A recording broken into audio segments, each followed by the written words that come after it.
E aí pessoal, tudo bem com vocês? Hoje a nossa aula é sobre os mamália. Vem aprender bio comigo?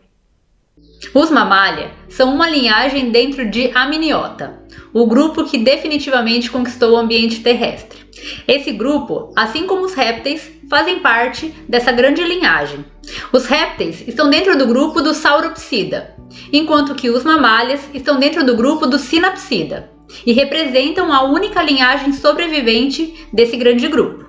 Se você quer saber um pouco mais sobre as diferenças entre mamíferos e répteis, você pode consultar um outro vídeo que está disponível nessa mesma playlist, e eu indico ele aqui acima. Os mamália constituem um grupo com aproximadamente 5.400 espécies conhecidas, e eles se distribuem por todo o planeta Terra, como a gente pode observar nesse mapa aí abaixo. De acordo com esse mapa também, fica evidente que a maior riqueza ocorre nos continentes, onde estão distribuídas formas terrestres, arborícolas, fossoriais e voadoras. Mas além disso, também existem mamíferos de água doce e mamíferos marinhos. A gente consegue ver alguns desses exemplos aí nessas imagens ao lado. No Carbonífero, há cerca de 300 milhões de anos atrás, surgiram os Synapsida, a linhagem na qual os mamálias estão. E esse grupo era um grupo com características intermediárias entre mamíferos e répteis. Esses animais receberam o nome de répteis mamaliformes, e a gente pode ver alguns exemplos deles nessas imagens aí ao lado. Mas foi no Triássico que surgiu a ordem Therapsida, também chamado de Cynodontes, a linhagem que definitivamente originou os mamíferos. A gente consegue ver alguns animais dessa linhagem aí abaixo. Quando a linhagem dos Cynodontes surgiu, os dinossauria eram o grupo dominante no planeta Terra. Os mamíferos, então, eram animais pequenos e com hábitos noturnos. A única maneira de competir com os dinossauros, que eram muito maiores e que dominavam os ecossistemas da Terra. Assim, os mamíferos ficaram com um nicho muito reduzido. Mas por uma sorte do acaso, um meteoro que caiu no nosso planeta mudou toda a história dos répteis e dos mamíferos. No momento que os dinossauria eram o grupo dominante no nosso planeta, acredita-se que um meteoro atingiu a superfície da Terra. E esse meteoro acabou culminando com a extinção em massa de vários grupos, mas principalmente com um declínio muito significativo da maioria das linhagens dos dinossauros. A gente já conversou sobre isso, e a gente já falou que a única linhagem sobrevivente do grupo dos dinossauros é a linhagem das aves. Acontece que, com a extinção da maioria das linhagens dos dinossauria, abriram-se vários nichos que os mamíferos puderam explorar. Assim, a extinção da maioria dos dinossauria fez com que ocorresse a diversificação dos mamíferos. Se esse meteoro nunca tivesse caído, é muito provável que nós nem existíssemos. Os mamíferos atuais são divididos em 3 grupos: os monotremados, que incluem ecdna e ornitorrinco, os marsupiais, que são mamíferos com marsúpio e incluem espécies da América do Sul e da Austrália, e o maior grupo, que conta com a maioria das espécies, que são os placentários, que são os mamíferos com placenta. A gente consegue observar nessa filogenia aí ao lado as relações evolutivas entre esses 3 grupos. Os marsupiais aparecem como grupo irmão dos eutérios, que são os placentários, e os monotremados aparecem como o grupo mais basal de mamíferos. Vamos agora conhecer um pouquinho sobre cada um desses 3 grupos. Os monotremados vivem unicamente na Austrália e na Nova Guiné, e eles são os únicos mamíferos que botam ovos, então eles são ovíparos. Existem 2 espécies nesse grupo: o ornitorrinco, que coloca os seus ovos em ninhos subterrâneos e incubam seus ovos até a eclosão, e a ecdna, que armazena os seus ovos em uma bolsa temporária. Nos monotremados, as fêmeas apresentam glândulas mamárias, que é uma característica dos mamíferos que a gente vai ver daqui a pouco. Mas uma teta em si está ausente, então os filhotes lambem o pelo da mãe para ter acesso ao leite. Os marsupiais são o segundo grupo, e eles já são vivíparos, ou seja, a fêmea gera o filhote dentro do corpo. Uma característica dos marsupiais é que as fêmeas dão à luz a filhotes em estágios bastante precoces no desenvolvimento. Assim, esse grupo é caracterizado por apresentar uma lactação prolongada. Os filhotes escalam os pelos da mãe até alcançarem a região das tetas, que podem estar ou não dentro de um marsúpio, que é uma bolsa que é formada no corpo da fêmea. Eles ficam dentro desse marsúpio até eles completarem o seu desenvolvimento, o que leva bastante tempo. Esses organismos ocorrem na Austrália e na América do Sul. Por fim, o último grupo de mamália são os placentários. Eles também são vivíparos, mas eles apresentam uma gestação prolongada, diferente dos marsupiais. Assim, eles dão à luz a filhotes mais desenvolvidos. E os filhotes permanecem no útero da fêmea, sendo nutridos por uma placenta, que é uma conexão entre a mãe e o filhote. Essa característica é uma característica exclusiva dos placentários. Assim, quando nascem, os filhotes dos placentários são muito mais desenvolvidos e muito mais independentes. A lactação, então, pode ser um período bem mais reduzido do que o que acontece nos marsupiais. Independente a qual linhagem de mamíferos nós estamos falando, existem características que são comuns a todos eles. Agora a gente vai ver um pouquinho sobre essas características, ou seja, quais são as características derivadas que definem o grupo dos mamália. Algumas das características mais evidentes é a presença de pelos recobrindo o corpo, apesar de poderem estar reduzidos em alguns grupos, e também a alimentação dos filhotes por meio do leite materno, que é produzido pelas glândulas mamárias das fêmeas. Característica essa que inclusive dá nome ao grupo mamália. As glândulas mamárias estão presentes nas fêmeas bem desenvolvidas e de forma rudimentar nos machos. As glândulas mamárias são um complexo de ductos que atinge a superfície da pele através de uma teta ou mama. Essa teta está ausente no grupo dos monotremados.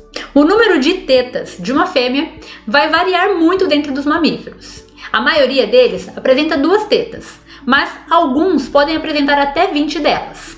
As glândulas mamárias têm como principal função a produção de alimento para os filhotes durante o período de crescimento pós-natal. E o tempo de lactação varia de acordo com cada espécie.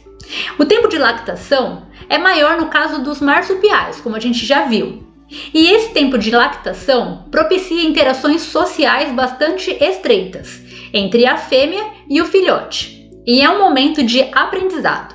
Assim, durante o período de lactação, o filhote está aprendendo e se preparando para a vida adulta. A composição do leite, ou seja, a quantidade de gordura e proteína, vai depender de cada espécie. Aqui nesse gráfico a gente tem algumas noções sobre a porcentagem de gordura de diferentes espécies.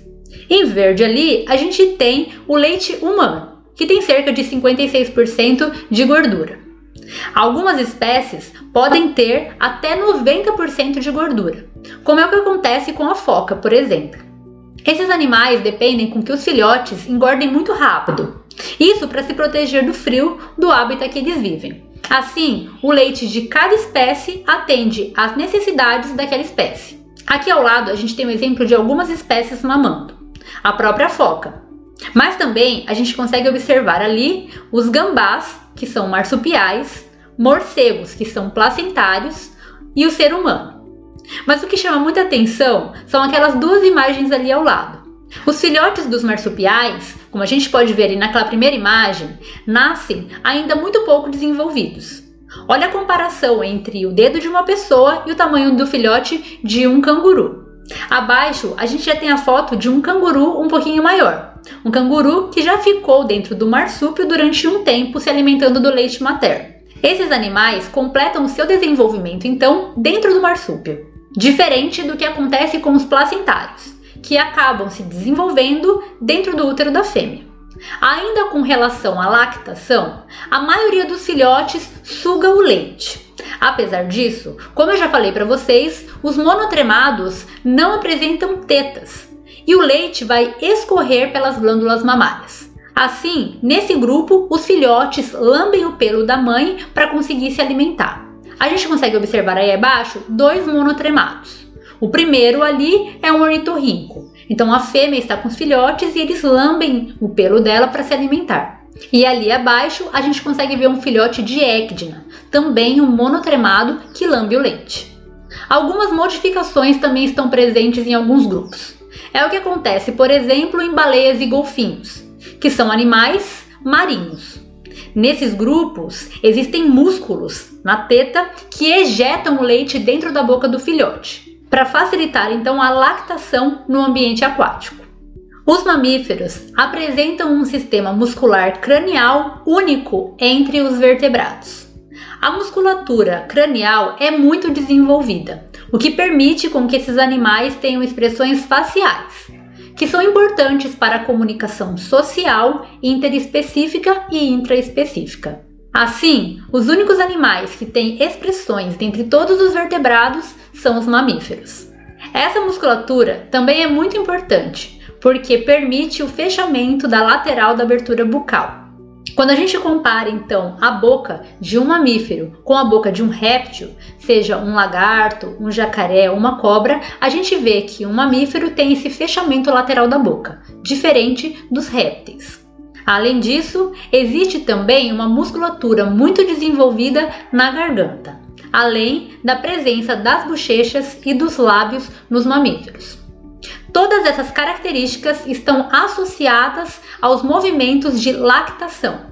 Então, é graças a essa musculatura desenvolvida nesses animais é que os filhotes conseguem mamar. Mas além disso, essa musculatura também é bastante importante porque associadas aos dentes dos mamíferos, que a gente já vai ver daqui a pouco, permitem com que esses animais realizem a mastigação. Além das glândulas mamárias, os mamíferos também têm outras glândulas associadas à sua pele. Um outro exemplo são as glândulas sudoríparas, que produzem uma secreção aquosa que promove o resfriamento, ou seja, são utilizadas para controle de temperatura. Além disso, as glândulas sudoríparas também eliminam algumas toxinas do corpo. A gente consegue observar uma glândula sudorípara aí nesse esquema histológico de uma pele. Temos também as glândulas sebáceas. Elas produzem uma secreção oleosa que lubrifica a pele e o pelo dos mamíferos. E elas estão sempre associadas, então, a pelos, como a gente também consegue ver aí nesse esquema. Por fim, algumas espécies apresentam ainda glândulas de odor. Essas glândulas são utilizadas para a comunicação, seja entre espécies diferentes ou dentro da mesma espécie. Assim, glândulas de odor podem ser utilizadas, por exemplo, para atração de parceiros ou para marcação de território. Como a gente já viu, uma outra característica dos mamíferos é a presença de pelos. Os pelos são células epidérmicas mortas e são fortalecidas por queratina, que crescem a partir de células vivas no bulbo piloso.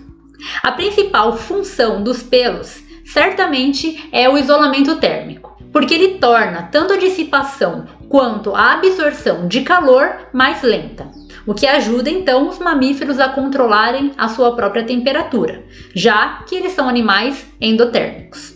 A maioria dos mamíferos, então, apresenta pelos sobre todo o corpo, mas alguns mamíferos podem apresentar poucos ou quase nenhum pelo. É o que a gente vê, por exemplo, ali naquela imagem da baleia, pequenas cerdas na região anterior do focinho. Outros mamíferos que apresentam poucos pelos são elefantes, rinocerontes, hipopótamos e nós. Além da função de regular a temperatura, os pelos também podem ter funções mais específicas, como por exemplo a camuflagem, como a gente consegue ver aí nessa raposinha, e também a comunicação inter- e intraespecífica, como a gente consegue ver ali naquele felino, que eriça os pelos para se mostrar maior e agressivo contra inimigos. Além dos pelos, os mamíferos também apresentam outros anexos na pele, como por exemplo garras, unhas e cascos. E essas estruturas apresentam também acúmulo de queratina, que vão proteger os dígitos. As unhas nos mamíferos, elas podem ser permanentemente estendidas, que é o que acontece com a gente, por exemplo. As nossas unhas não são retráteis. Essa é a condição plesiomórfica dentro do grupo dos mamíferos. Mas algumas linhagens podem ter unhas retráteis. É o que acontece, por exemplo, com os felinos.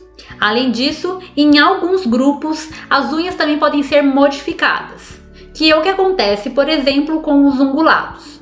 A gente tem aí, por exemplo, um cavalo.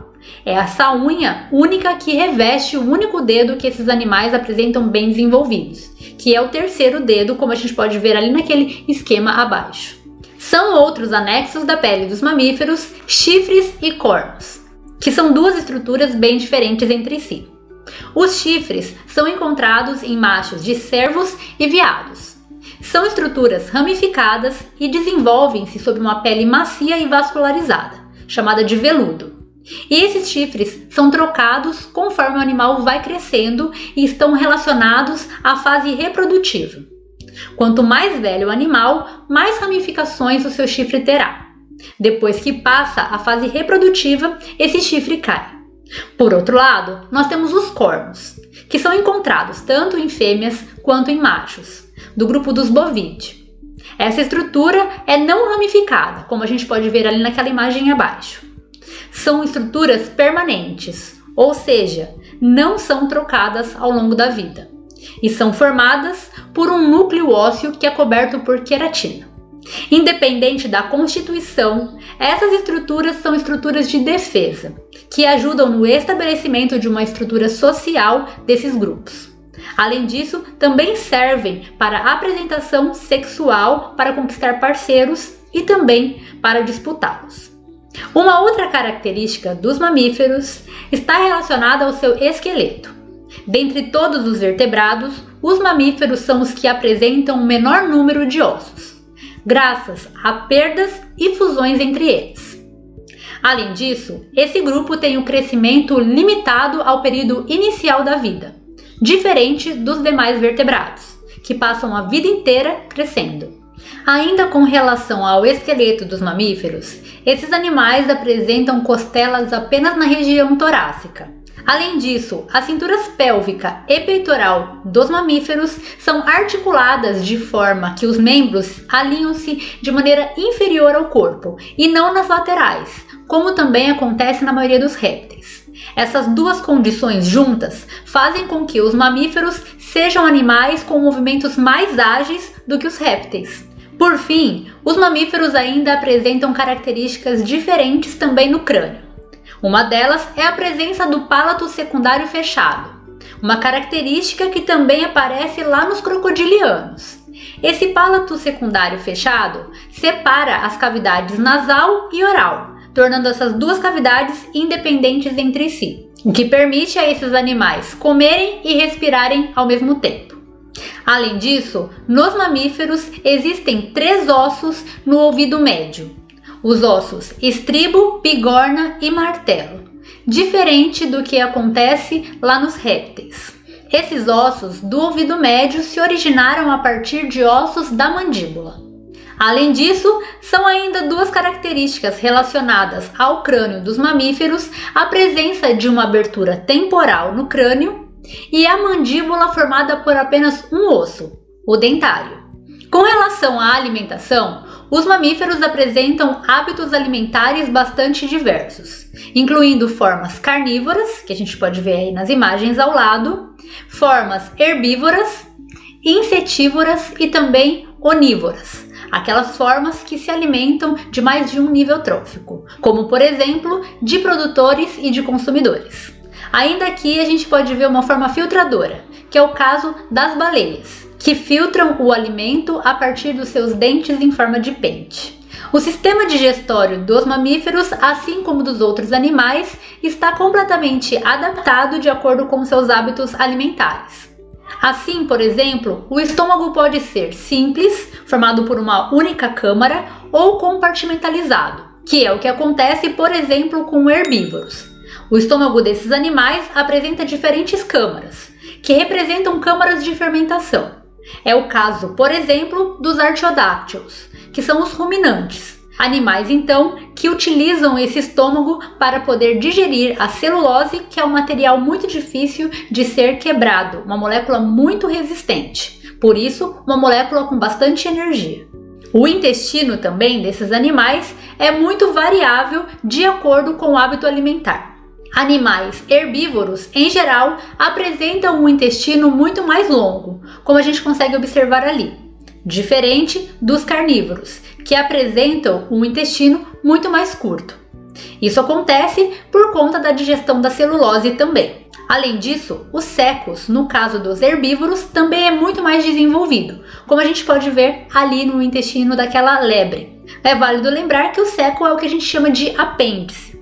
No caso dos animais carnívoros ou onívoros, esse apêndice, esse seco, é reduzido, como a gente pode ver ali naquele exemplo de carnívoro logo abaixo. É o que acontece também com a gente. O nosso apêndice é muito reduzido. É importante também lembrar que os mamíferos apresentam glândulas salivares. E essas glândulas salivares são muito desenvolvidas. E elas estão associadas ao processo de mastigação e lubrificação do alimento. Uma característica muito importante com relação aos mamíferos está relacionada aos seus dentes. Quando a gente olha, por exemplo, um réptil, a gente vê que eles são animais que apresentam todos os dentes iguais, com formatos iguais, apesar do tamanho poder sim variar. É o que a gente vê, por exemplo, ali naquele jacaré, que apresenta todos os dentes cônicos, apesar de terem tamanhos diferentes. No caso dos mamíferos, por outro lado, a gente diz que a dentição é heterodonte, o que significa que os dentes têm formatos diferentes. Os mamíferos podem apresentar dentes incisiviformes, que são dentes com um gume afiado que servem para morder e cortar os alimentos. Também podem estar presentes caninos, que são dentes com uma ponta bastante fina que servem para furar e rasgar os alimentos. Também podem existir pré-molares, que possuem uma superfície superior mais larga para esmagar e triturar alimentos, assim como os molares, que também são utilizados para a mastigação. Além disso, os dentes dos mamíferos não são repostos continuamente, assim como acontece, por exemplo, em grupos de peixes, no caso de tubarões. Os mamíferos apresentam apenas 2 conjuntos de dentes ao longo de toda a vida. A dentição decídua, também chamada de dentes de leite, presente nos filhotes, e a dentição permanente, aquela presente nos adultos. A presença ou ausência desses diferentes tipos de dentes também está relacionada aos hábitos alimentares desses animais. Observem aqui esses diferentes crânios. Percebam que alguns desses animais apresentam os dentes incisivos, enquanto outros não. Alguns apresentam os dentes caninos, enquanto outros não, e assim por diante. Existem inclusive mamíferos que não apresentam dentes na fase adulta, que é o caso do tamanduá, que a gente pode ver o crânio ali abaixo. Com relação ao sistema circulatório, podemos dizer que ele é muito eficiente nos mamíferos. É ele que é responsável por manter a endotermia, ou seja, o controle da temperatura e os altos níveis de atividade desses animais, o alto metabolismo que é necessário para manter a endotermia. O coração desses animais é dividido em 4 câmaras totalmente separadas. Por isso, a gente diz que o tipo de circulação nos mamíferos é fechada, dupla e sem mistura de sangue em nenhuma ocasião. O coração dos mamíferos, apesar de ser muito parecido com o coração das aves, não é considerado homólogo. Isso porque ele apresenta uma origem evolutiva completamente diferente. Por fim, existe uma última peculiaridade com relação ao sistema circulatório dos mamíferos. Esses animais apresentam hemácias bicôncavas e anucleadas, ou seja, hemácias que não apresentam núcleo depois que elas estão maduras. Isso é muito importante, porque sem o núcleo dentro dessas hemácias, sobra mais espaço para transportar oxigênio. E isso é essencial para que esses animais mantenham altas taxas metabólicas. Com relação ao sistema respiratório, podemos dizer que os mamíferos também apresentam pulmões muito eficientes, só menos eficientes do que o pulmão das aves. Os pulmões são grandes e apresentam lobos, e têm uma aparência esponjosa, devido às estruturas internas que são chamadas de alvéolos, que são pequenas câmaras de fundo cego, ou seja, sem uma saída. É justamente dentro dessas câmaras onde ocorrem as trocas gasosas, como a gente pode ver ali naquele esquema abaixo. Podemos dizer que o caminho do ar no sistema respiratório dos mamíferos envolve a entrada na cavidade nasal, que apresenta ossos finos que fazem com que o ar seja aquecido, umidificado e filtrado antes de entrar no sistema respiratório. Depois esse ar vai para a faringe, segue para a laringe, de onde é enviado para a traqueia, brônquios, bronquíolos e por fim aos alvéolos. E o movimento do ar no sistema respiratório dos mamíferos está associado a um músculo exclusivo desse grupo, que é considerado uma sinapomorfia. Esse músculo recebe o nome de diafragma e é um músculo então que separa a cavidade torácica da cavidade abdominal. Ele é exclusivo dos mamíferos, não estando presente em nenhum outro grupo de vertebrado. O movimento respiratório nos mamíferos envolve a contração do diafragma e também de músculos intercostais, ou seja, músculos que estão associados às costelas. Quando o diafragma está relaxado, ele se arqueia para cima, e quando ele está contraído, ele se move para baixo.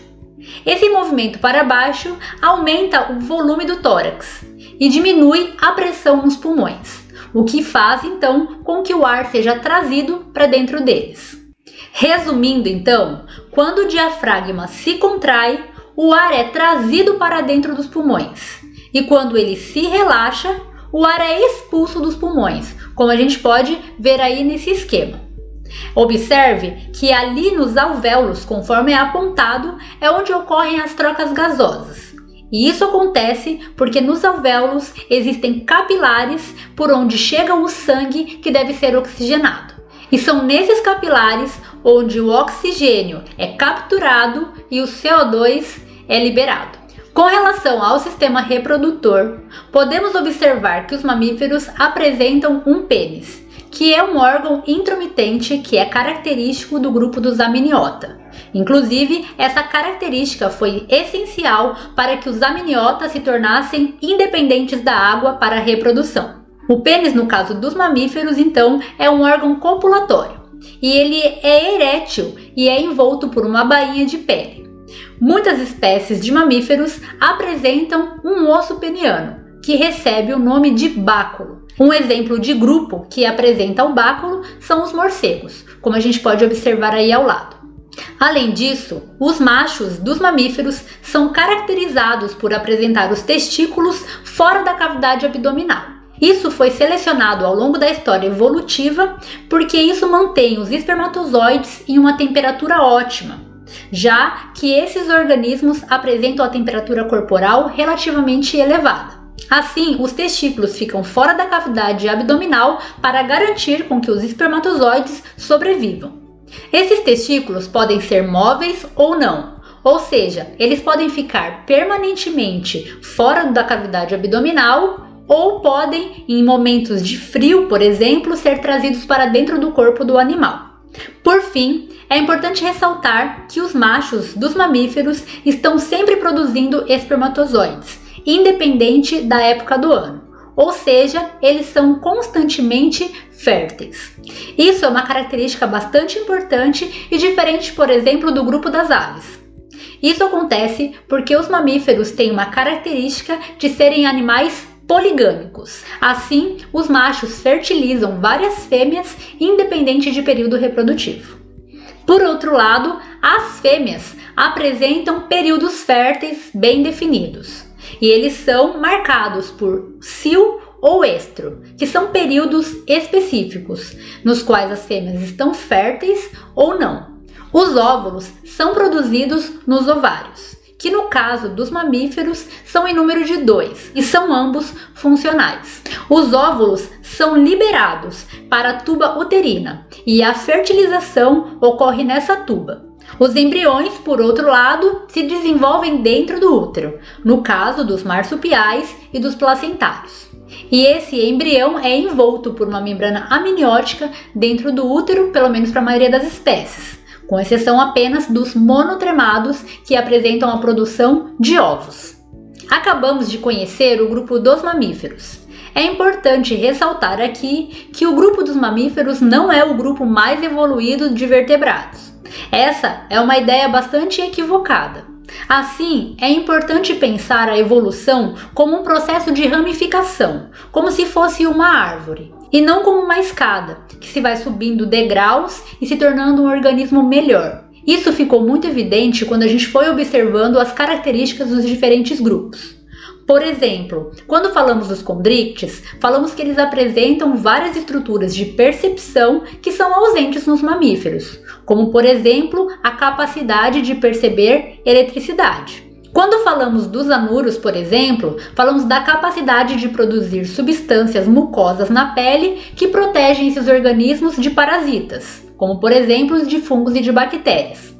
Quando falamos das aves, por exemplo, falamos da capacidade de voo e falamos também da capacidade, por exemplo, respiratória, que é a mais eficiente dentre todos os vertebrados. Assim, fica evidente que nos diferentes grupos foram sendo selecionadas características que condiziam com o seu hábitat e com o seu modo de vida, não existindo uma característica que seja melhor que a outra. Concluindo o pensamento, assim como os mamíferos não são o topo da evolução dos vertebrados, nós, seres humanos, também não somos o topo da evolução dos mamíferos. Nós somos um animal qualquer que compartilha o mundo com várias outras espécies, que assim como nós, tiveram seus processos evolutivos guiados por milhões e milhões de anos pela seleção natural.